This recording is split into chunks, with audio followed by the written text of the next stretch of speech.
Good morning, good evening, good day, or good afternoon, whatever time of day it is for you. Hi, how are you? So, for today, I got these new palettes that I am very excited for. There was a sale this weekend. There's been a sale on many different makeup sites and clothing sites and just basically every store that I can find and think of because it's Labor Day weekend, the weekend that I'm filming this. So, JUVIA'S Place is an indie black-owned makeup brand, and I have heard wonderful things about their palettes and their makeup, their skincare or their face products and their lipsticks. Always wanted to try something of theirs. And this weekend, they had a lot of sale on a lot of different palettes and things, and there were so many things that I wanted, but I'm trying really hard not to spend too much money. So I got the Afrique palette, and this was $5 and its original price is $20. So that was huge. And then I got their new palette, the Sweet Pinks, and this was $7 and it's originally $14. So altogether it was $12 for both of these. Like, my e.l.f. Retro Paradise palette was more than that. So I'm very excited and very happy to be getting into this. So this is the first time that I have ever tried an independently owned makeup brand, which is also called an indie brand. So I am very excited to get into these today, but before I do that, please like, comment, subscribe, and turn on that notification bell. So let's open these bad boys up and show you what's inside. So, let's start with the small one. This is the Sweet Pinks. I love the packaging on these. It's very sturdy. I like the sounds that they make when they click against each other. I'm very easily amused that way. So you open it up and there's the little plastic protector on the top.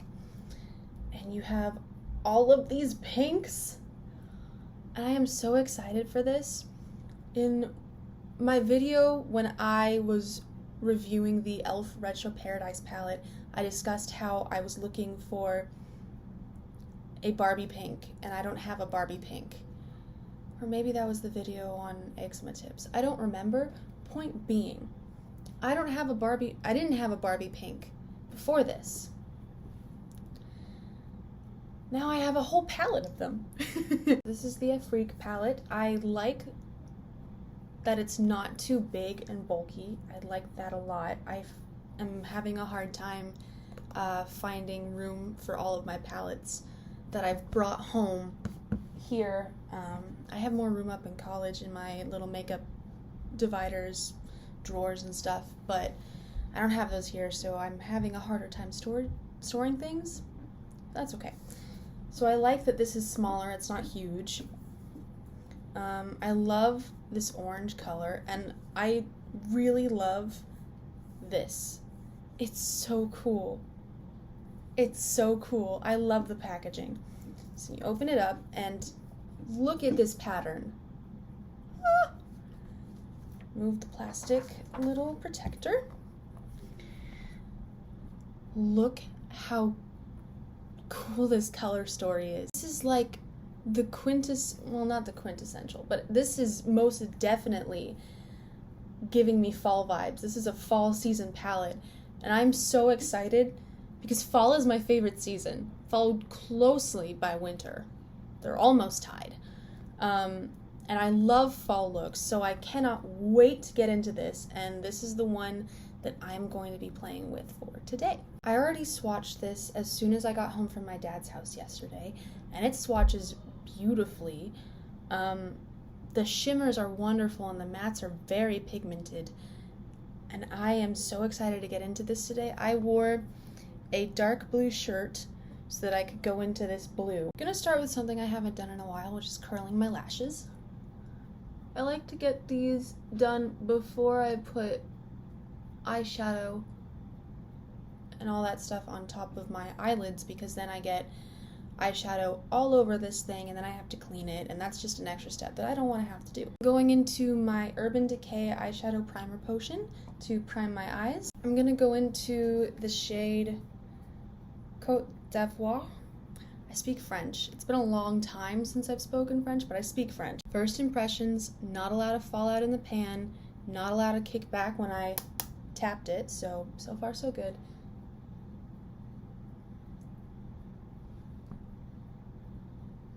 Oh, this is a mistake. I just almost made a major mistake and almost just put my deepening shade all over my eye, and I didn't want to do that. Anyways, I'm going to go into this shade Peachy as a nice base to make a little transition with my MAC brush. This is from that Nutcracker collection that came out in like 2016 that I loved. Not a lot of kickback in the pan. There's no mirror here, which is completely fine. So I'll go into this one. Ooh. I like that. It's pretty pigmented. It's a light shade, so it's not gonna be like pow, pow, pow, and that's completely fine. I like my transition shades to not always be extremely bright and poppy and pigmented, so this works perfectly for me. I'm now going to go into that blue shade Côte d'Ivoire that I have on this brush that I got already before realizing I needed a transition. Jeez, it's like I've never done makeup before. Ooh, I like this. So I'm taking a clean blending brush and I'm blending it just in tight little, well, they're not super tight, but they're medium-sized little circles, just to blend it all together.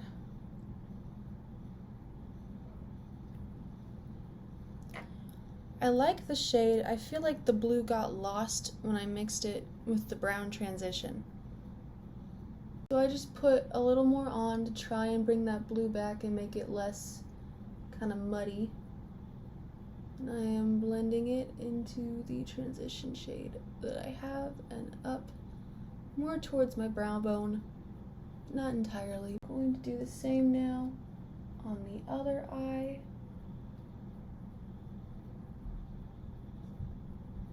They're not patchy, which I like. It's very frustrating when you get a patchy eyeshadow color. Whoa, that looks... Why does this eye always look different than that eye? Taking that same clean blending brush that we used on the other eye. And by clean, I mean you didn't dip it into any other product before putting it on this. Going in again with some extra blue to try and bring it back, because for some reason this color seems to be getting muddy with the brown. Maybe blues and browns just don't mix. That's about all the blending my poor little wrist can do for now. So from there, and I really don't think there's much else blending to do. It's blended, it's just not the color I was expecting. It's not the same color that it looks like in the pan. So now I'm going to take this brush and go into Cotonou? I don't know how to say that shade name, but it looks kind of, it's a very dark shimmery blue. It doesn't look it when you look at it straight on, or when I look at it like this, it looks more purpley gray, but it's a blue. There is a major heat wave happening right now. In California especially. I'm not sure if it's in the rest of the country, but it is major. And boy, is it tough when I live in an already very dry climate in one of the few houses in this town with no air conditioning. I hate the heat, which is why I'm not a big California person even though I live here. So I'm not looking forward to this heat wave. It's going to be 111 today. And I don't know how I'm going to survive it. Going to go into this white shade. Well, it's more champagne-y. It's called Angelique. Taking that same brush, I cleaned it on my little dry brush cleanser. And it's clean in between uses. So I'm gonna take that. I really like how there's barely any fallout in the pan.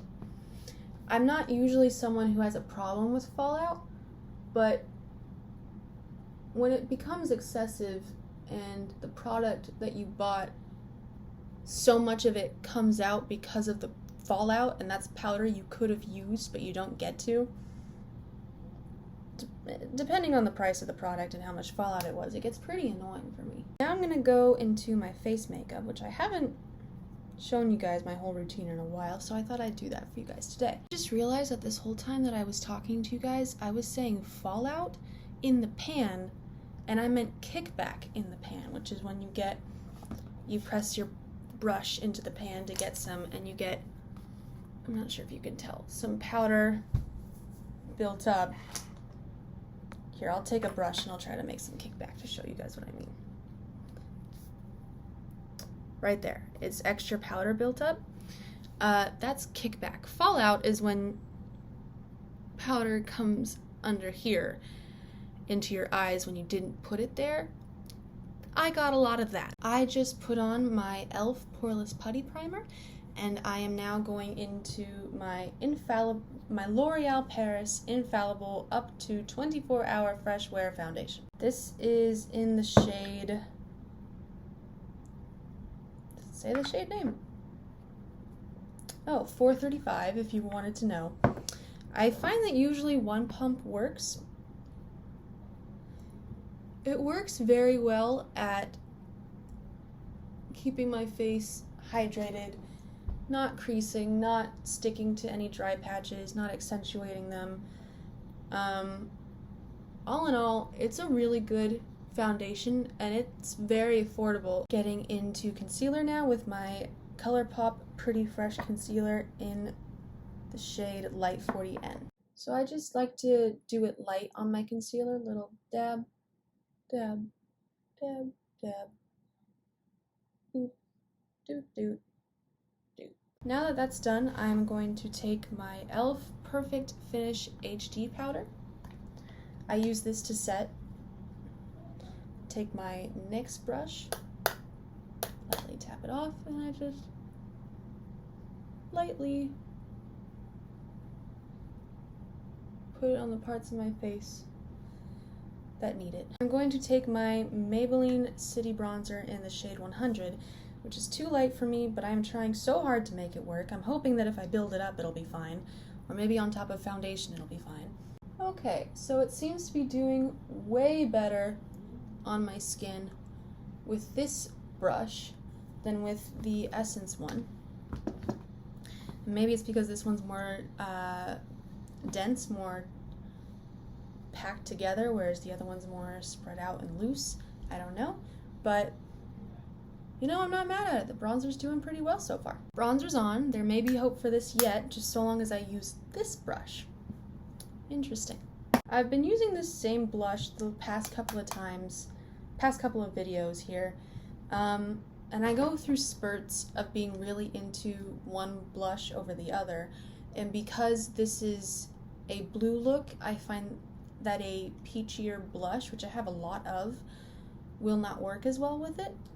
And this is more, I know it looks peachier, but it's actually one of the more pink blushes that I have. I've been looking at different journaling posts on Pinterest lately, and I've been getting really into them and the artwork, which I could never do. It seems to be bullet journaling is what it is, and I don't have a bullet journal. But man, does it make saving funds look fun.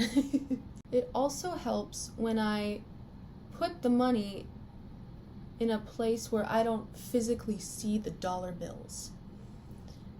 Like a piggy bank that is not transparent, it's opaque. I have one that looks like a gumball machine, and I have not touched it in so long, and I think I have like $20 in coins in there. I actually have a lot of journals that are empty or halfway used that I actually really need to use. This is way more of an intense eye look than I was expecting to go for today, but you know what? Once again, I'm not mad at it. I like it. I like the look that I came up with. Does it look the same color as it did in the pan? No. but maybe that's because of the transition I blended it with. Maybe it's the primer that I used. I don't know. So I'll continue trying it out with different transitions, different primers, and we'll see how it ends up looking using other products as well. Now going into the Colourpop Ariel Bullet Lipstick.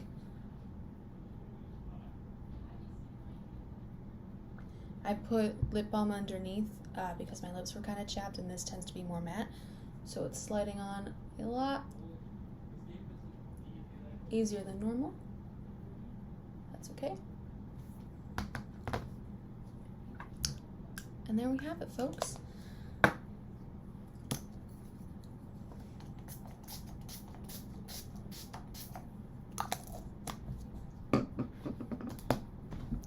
Thank you so much for watching me today. I hope you enjoyed this review. I hope it helped you in your shopping habits during this Labor Day weekend sale, or just in general. I hope you all have a wonderful day, and I'll see you later.